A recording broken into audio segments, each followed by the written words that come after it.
श्रीभगवानुवाच कालोऽस्मि लोकक्षयकृत् प्रवृद्धो लोकान् समाहर्तुमिह प्रवृत्तः ऋतेऽपि त्वां भविष्यन्ति सर्वे येव स्थिताः प्रत्यनीकेषु योधाः। श्री भगवान् उवाच कालः अस्मि लोकक्षयकृत् प्रवृद्धः लोकान् समाहर्तुम् इह प्रवृत्तः ऋते अपि त्वां न भविष्यन्ति सर्वे ये अवस्थिताः प्रत्यनीकेषु योधाः।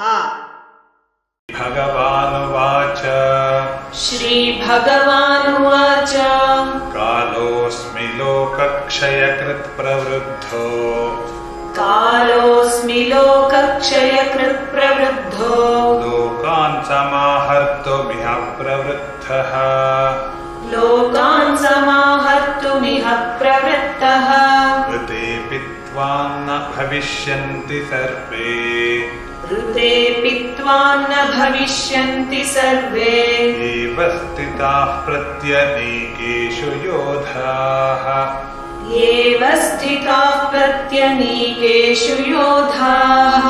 कालोऽस्मि लोकक्षयकृत् प्रवृद्धो लोकान् समाहर्तुमिह प्रवृत्तः कालोऽस्मि लोकक्षयकृत् प्रवृद्धो लोकान् समाहर्तुमिह प्रवृत्तः ऋतेऽपि त्वां न भविष्यन्ति सर्वे एव स्थिताः प्रत्यनीकेषु योधाः ऋतेऽपि त्वां न भविष्यन्ति सर्वे एव स्थिताः प्रत्यनीकेषु योधाः।